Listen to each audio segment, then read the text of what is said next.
Assalamualaikum warahmatullahi wabarakatuh. Apa kabar pemirsa Banten TV? Senang sekali saya Lilik Huluwatunima kembali menjumpai Anda kali ini dengan tema yang lebih menarik, yakni terkait intip kesiapan Banten jadi tuan rumah PON 2032. Seperti yang kita tahu pemirsa, Pekan Olahraga Nasional atau PON yang memang digelar 4 tahunan tingkat nasional ini tentu menjadi ajang bagi para atlet nasional menampilkan prestasi yang terbaik dalam bidang olahraga. Dan hal ini juga yang menjadi perhatian semua daerah dalam hal penyelenggaraan agar semua pihak khususnya para atlet dapat maksimal dalam bertanding. Kemudian pemirsa, Banten merupakan salah satu provinsi yang kini telah mengajukan diri untuk menjadi tuan rumah dalam penyelenggaraan PON tahun 2032 mendatang. Dan pengajuan itu juga dilakukan bersama pemerintah Provinsi Lampung. Lalu sudah sejauh mana persiapan Banten dalam menghadapi PON ke-23 di tahun 2032 mendatang?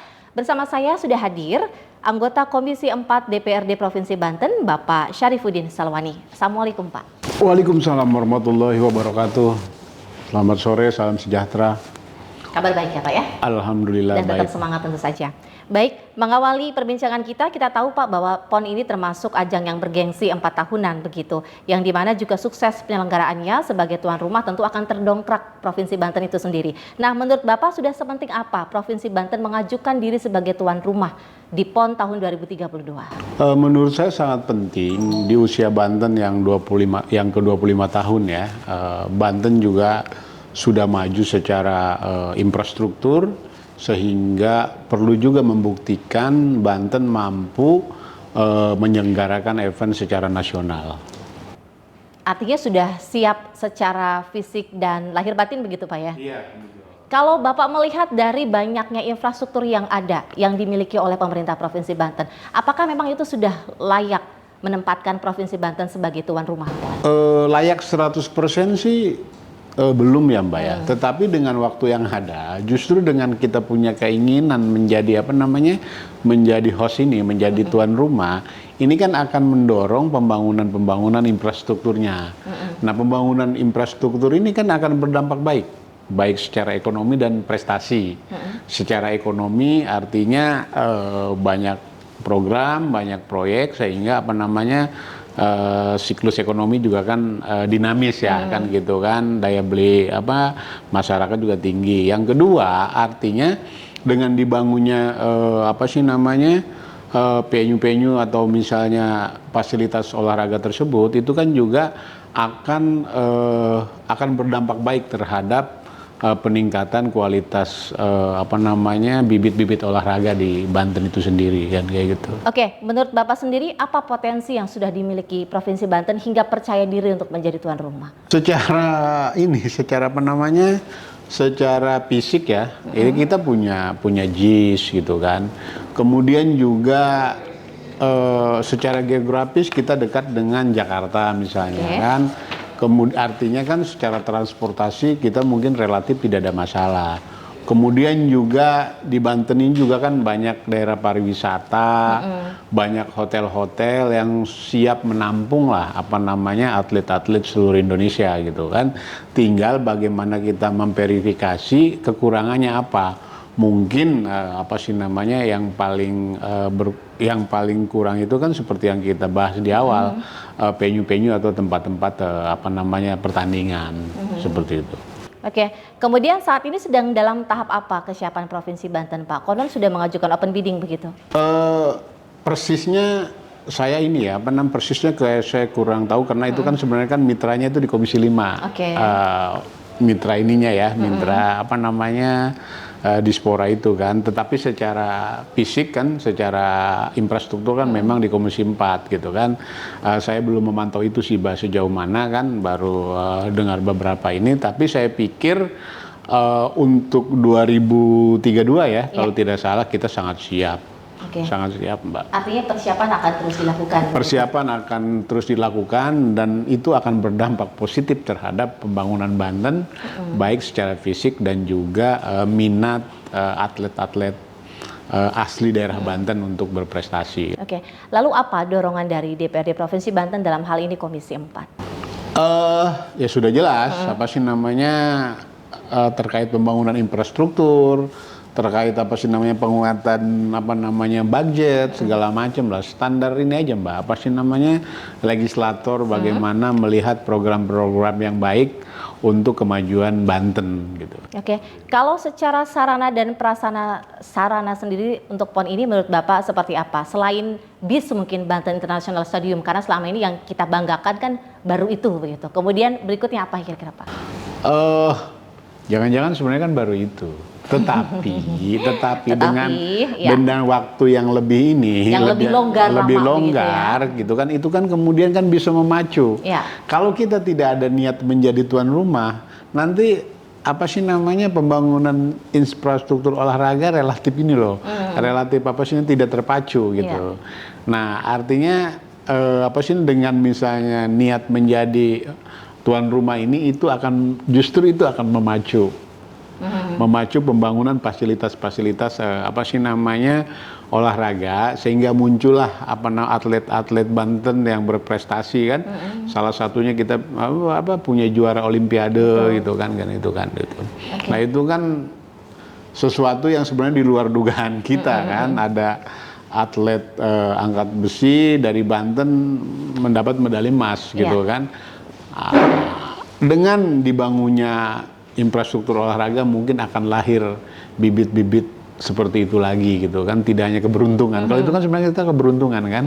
Beliau itu kan belajar sendiri dengan fasilitas sendiri, kemudian ikut olimpiade dapat emas, akhirnya Banten yang terangkat. Oke, ini kan baru mengajukan, artinya memang belum resmi menjadi tuan rumah. Kira-kira menurut Bapak, apakah Bapak sudah mengetahui kapan ini diresmikan bahwa Banten akan menjadi tuan rumah di tahun 2032 nanti? Saya persisnya belum Mbak tahu, ya. okay. Persisnya belum tahu. Tapi diyakini akan betul menjadi tuan rumah secara keyakinan? Minimal itu panitia bersama. Panitia bersama artinya? Dengan Provinsi Lampung. Dengan kan, Provinsi betul. Lampung kan, karena secara geografis juga dekat gitu kan, kayak gitu. Minimal itu. Saya pikir Banten tidak kalah lah dengan daerah-daerah lain gitu kan. Karena kita tahu di PON sebelumnya juga kan 2 daerah atau 2 provinsi yang menyelenggarakan. Artinya di PON-PON berikutnya juga 2 provinsi. Iya, masa Papua aja bisa, Banten nggak bisa. Oke, artinya kalau menurut Bapak sendiri keyakinan Bapak berapa persen untuk bisa menjadi tuan rumah provinsi Banten? 1000%, Mbak. Lebih dari 100%. Lebih dari 100%. Baik, berarti harus ada yang dipersiapkan. Dalam waktu dekat, kelengkapan apa mungkin yang harus segera dipersiapkan oleh pemerintah Provinsi Banten kalau betul ingin menjadi tuan rumah PON? Seperti yang saya bahas di awal, secara fasilitas transportasi kita sangat kuat. Ya. Karena secara geografis kita dekat dengan Jakarta gitu kan, kemudian juga pembangunan infrastruktur di Banten juga relatif masif. Untuk fasilitas akomodasi hotel segala macam kita cukup kuat. Nah lemahnya kita itu ya di fasilitas pertandingannya, venue-venuenya. Itu yang harus kita kejar. Oke, lemahnya di fasilitas olahraga. Artinya ini yang tadi Bapak bilang harus dikejar. Lalu dukungan dari Komisi 4 apa? Artinya kan membutuhkan anggaran yang jauh lebih besar lagi. Nah, keuntungannya Mbak, dengan fasilitas-fasilitas tersebut sebagai sebagai host ya, kita tidak hanya mengandalkan dana dari daerah loh Mbak, tapi juga kan ada support dari dari pusat gitu. Itu jadi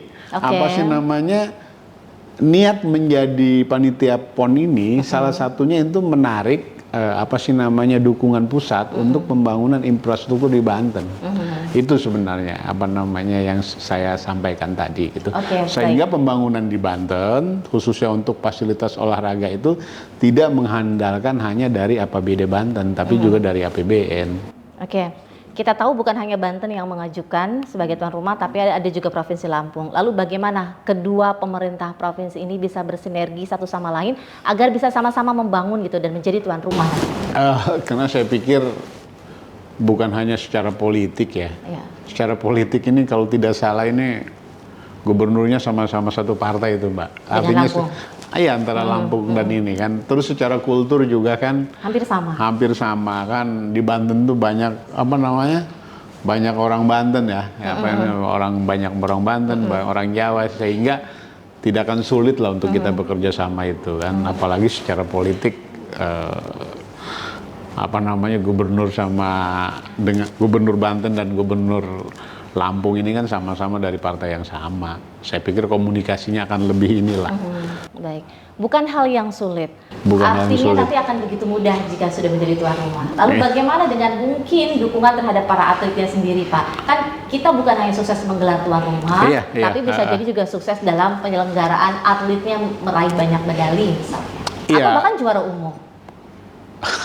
ini apa namanya, untuk juara umum kayaknya saya agak pesimis. Atau berapa besar begitu lah.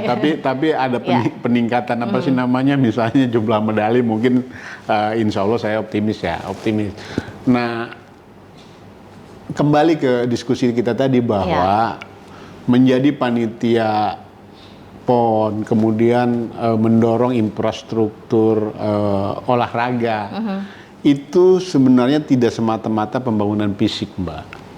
Ketika kita dibangun misalnya JIS, kemudian JIS juga menjadi home base klub besar misalnya, itu akan memotivasi anak-anak Banten yang punya minat di olahraga gitu. Begitu juga ketika misalnya hingar-bingar PON, kemudian pembangunan fasilitas, itu juga kan akan mendorong bibit-bibit atlet di Banten lebih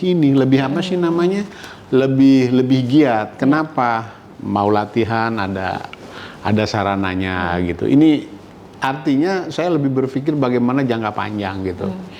Artinya pembangunan hari ini kemudian menjadi host atau tuan rumah hari ini, jangan pengen buru-buru dinikmatin sekarang. Tapi setidaknya itu menjadi stimulus gitu untuk atlet-atlet kita yang asli Banten itu. Oke, lalu bagaimana mungkin permintaan atau dukungan dari masyarakat juga, apakah sudah nampak saat ini untuk menjadi tuan rumah ini? Ini kan secara kampanye juga mungkin belum terlalu masif ya. Iya. Nah, dukungan masyarakat itu kan sebenarnya kan ada dua, Mbak ya. Ada masyarakat memang mendukung secara, anggaplah misalnya secara moral dan secara politis. Ada juga peran masyarakat yang mendukung secara konkret.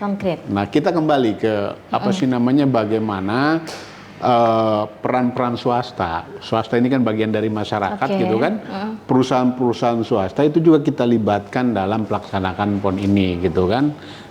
Kita tahu di Banten ini kan banyak perusahaan-perusahaan besar, baik BUMN, baik itu swasta itu sendiri. Nah, pemerintah harus mampu mengoptimalkan dukungan-dukungan mereka, Mbak. Jadi sebenarnya dukungan masyarakat itu akan lebih konkret ketika dilakukan oleh perusahaan-perusahaan besar memberikan CSR-nya untuk kesuksesan PON itu sendiri, baik itu dengan mekanisme sponsorship atau juga dengan mekanisme lainnya gitu. Apakah menurut Bapak sudah ada pendekatan ke arah sana, meminta dukungan dari pihak swasta begitu dari pemerintah? Saya sih secara pastinya belum, tapi saya pikir panitia yang ditunjuk harus melakukan itu gitu kan, dan itu pasti akan kita pantau gitu kan, karena kita sebagai legislator punya tanggung jawab besar bagaimana PON itu bisa berjalan dengan sukses. Baik, sebagai legislatif Bapak, bagaimana Bapak mengawal Banten hingga mampu menjadi tuan rumah? Pertama akan kita dukung secara budget, Mbak. Budgetnya terlebih dulu kan, gitu. Kita akan perjuangkan gitu kan, gitu. Kalau anggarannya berarti kira-kira berapa nih Pak? Belum lah, belum itu, belum. Artinya sudah kesiapan, dukungan dari DPRD sendiri sudah sangat besar. Saya bilang, tinggal mengeksekusi saja nanti. Banten ini ya, kalau mau jujur saya bilang 1000%, bukan 100%. Orang Papua aja bisa kan, gitu kan. Kita harus berbangga lah gitu ya. Iya, kita harus bangga, Banten harus mampu menjadi kan tuan gitu. rumah. Baik, Pak, dari DPRD sendiri, apakah sejauh ini sudah langsung meninjau beberapa venue di lapangan mungkin yang dimiliki oleh pemerintah Provinsi Banten? Belum, Mbak, belum ya, kita tahu baru bis saja itu kan, baru bis. Tapi kan saya pikir sih kan kita tidak hanya mengandalkan fasilitas di Kota Serang ya, kayak di Kabupaten Tangerang, terus kemudian di Kota Tangerang kan, di Tangsel. Nah, saya pikir sih secara sudah tersedia gitu kan. Tinggal bagaimana memverifikasi, kemudian memfinalkan fenomena yang dipakai dan kemudian juga apa yang kurang gitu, saya pikir. Oke, artinya kan memang bukan hanya bis saja yang mencolok, karena ada Iya, banyak bukan venue hanya yang bis. lain begitu. Ya. Lalu bagaimana menurut Bapak apa yang harus dilakukan? Pemetaan terkait wilayah mana saja yang harus terlibat dalam hal ini dan venue mana saja? Saya pikir kepentingan PON ini kan kepentingan mengangkat seluruh potensi yang ada di Banten. Terutama potensi pariwisata. Jadi jangan sampai PON ini hanya dinikmati oleh misalnya Serang Raya aja, Ya. atau misalnya Tangerang Raya saja, tapi juga Pandeglang, Lebak. Mungkin ada event-event yang terkait misalnya penyangkut olahraga air ya, itu kan bisa kita laksanakan di ini kan, di misalnya di apa? Anyer. Di Anyer, di mana seperti itu. Saya pikir kita akan nanti karena kebetulan saya meskipun komisi apa Dispora ini kan ada di komisi 5. Ya. Sementara kita di komisi 4, tapi kita bisa panggil ketika misalnya kepanitiaan itu terkait badan anggaran. Kebetulan saya badan anggaran gitu kan. Artinya di situ kan bisa panitia atau dinas terkait memaparkan apa-apa sih yang menjadi kebutuhan dalam rangka mensukseskan PON tersebut, Mbak. Oke, kita tahu ini sebenarnya masih cukup lama, tahun 2032, artinya masih kita melewati satu PON Karena kali cukup lagi. lama itu aja makanya saya merasa optimis. Jadi pembaharuannya akan lebih panjang, lebih banyak begitu ya. Lalu bagaimana pengawasan yang dilakukan DPRD Banten, artinya 7 tahunan menjelang 2032 ini? Hal apa saja mungkin yang dalam waktu dekat yang akan Bapak lakukan begitu Komisi 4? Ya, saya pikir sih kita panggil dinas terkait gitu kan, kemudian kita tanya ke siapanya, terus kita tanya aja dukungannya apa gitu kan, terutama terkait anggaran gitu kan, sehingga apa sih namanya terutama terkait anggaran, sehingga dengan waktu yang cukup lama ini betul-betul dimaksimalkan apa-apa yang misalnya kurang dan juga perlu dibutuhkan untuk dibangun. Nah, disitulah peran DPRD, terutama Badan Anggaran, mensupport terkait budgeting tersebut, Mbak. Oke, menurut Bapak apa yang patut dibanggakan dari Banten hingga mampu menjadi tuan rumah? Dari segi atletnya kah, infrastrukturnya kah, atau yang lainnya? Pertama dari sisi geografis, Banten ini kan apa ya? Orang mau ke Sumatera tuh lewat Banten gitu kan.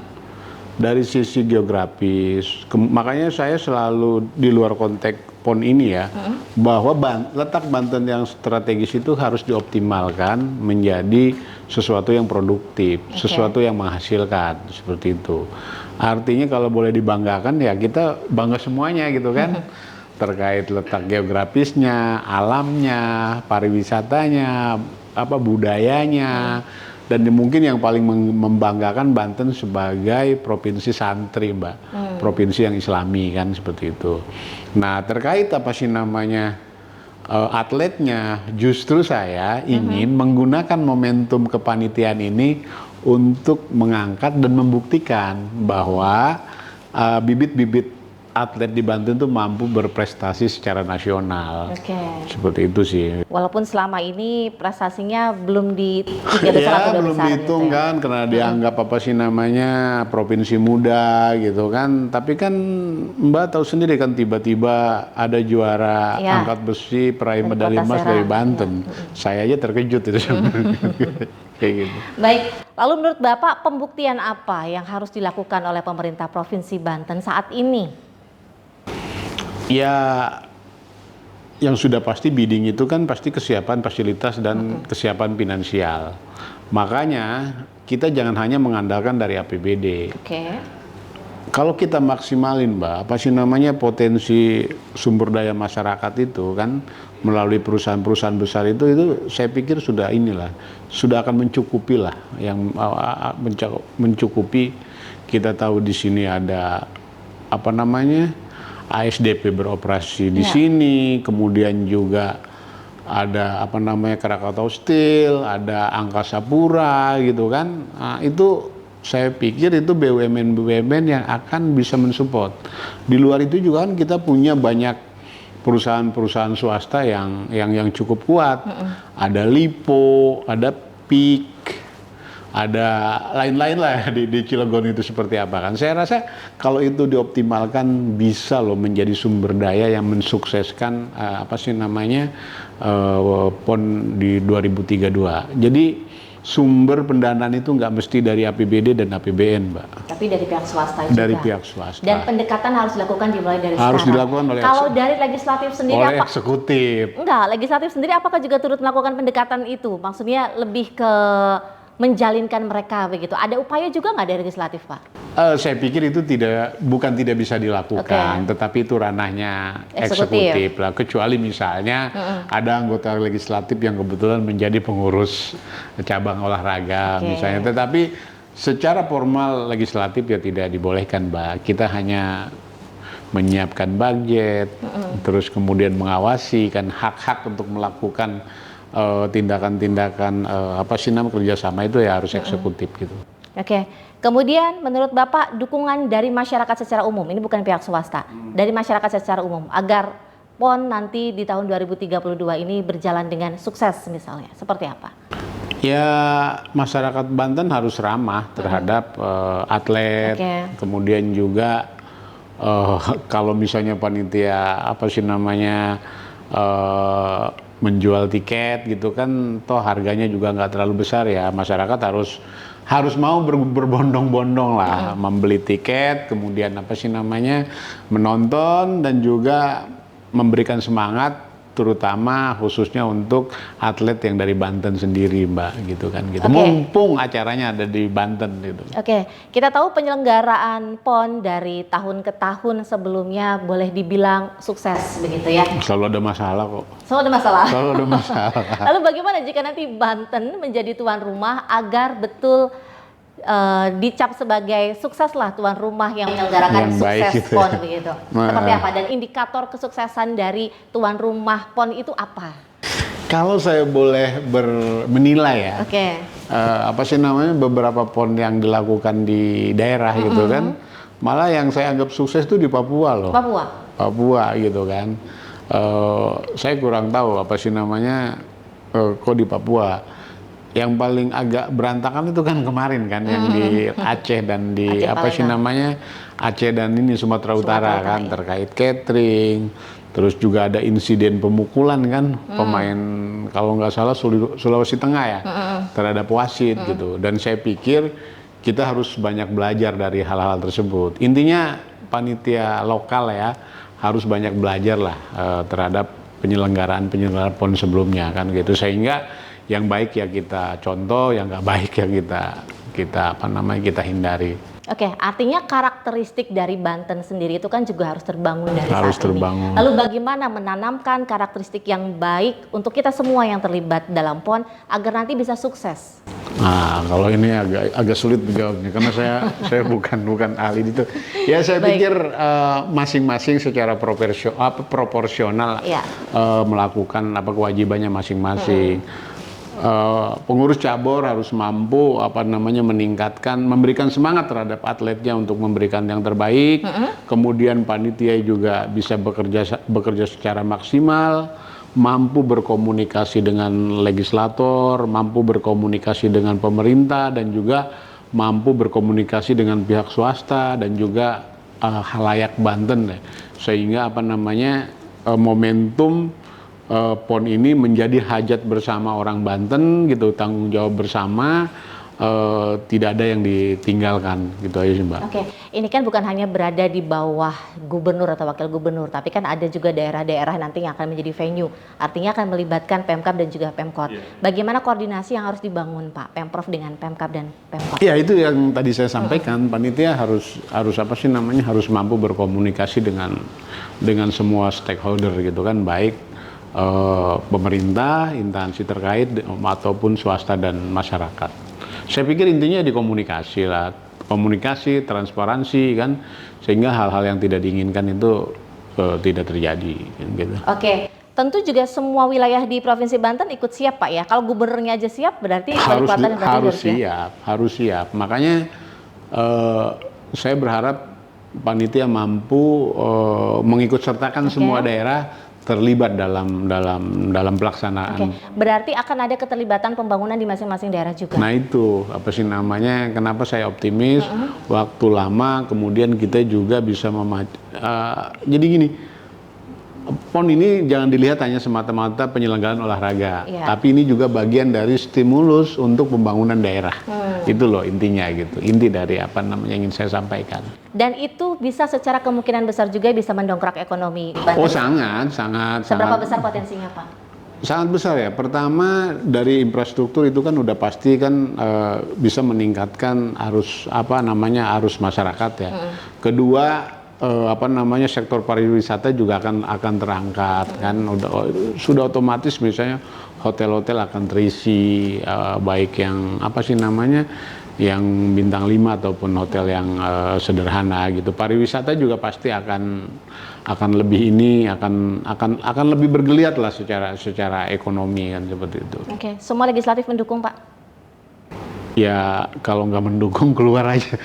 Menurut Bapak ada yang kontra nggak di luar anggota legislatif? Mungkin pihak mana gitu? Saya pikir sih saya tahu betul ya 100 orang yang ada di legislatif di Banten ini, dan mayoritas mereka sangat terbuka untuk kemajuan Banten gitu. Jadi saya pikir dan saya yakin beliau-beliau itu sangat mendukung. Oke, artinya kita sama-sama untuk menyukseskan penyelenggaraan PON mendatang, mudah-mudahan Pak ya. Baik. Terakhir barangkali Pak, pesan terkait kesiapan dari Banten menjadi tuan rumah, apa yang ingin Bapak sampaikan kepada Pemprov Banten atau halayak ramai boleh? Untuk Pemprov Banten dan semua stakeholder dan masyarakat Banten, ayo kita sukseskan PON Banten 2032, karena PON ini akan mengangkat Banten di tingkat nasional, baik secara ekonomi, secara prestasi atlet, dan juga kemajuan Banten pada umumnya. Terima kasih. Baik, terima kasih kembali Pak. Saya sudah bisa membayangkan 7 tahun mendatang kalau Banten betul jadi tuan rumah akan seperti apa keramaian dan kesuksesannya. Mudah-mudahan terselenggara dengan baik ya Pak ya. Amin. Baik pemirsa, demikian bincang-bincang saya bersama Bapak Syarifuddin. Saya Lilik Hulwatunima dan kru yang bertugas mohon pamit. Wassalamualaikum warahmatullahi wabarakatuh. Waalaikumsalam warahmatullahi wabarakatuh.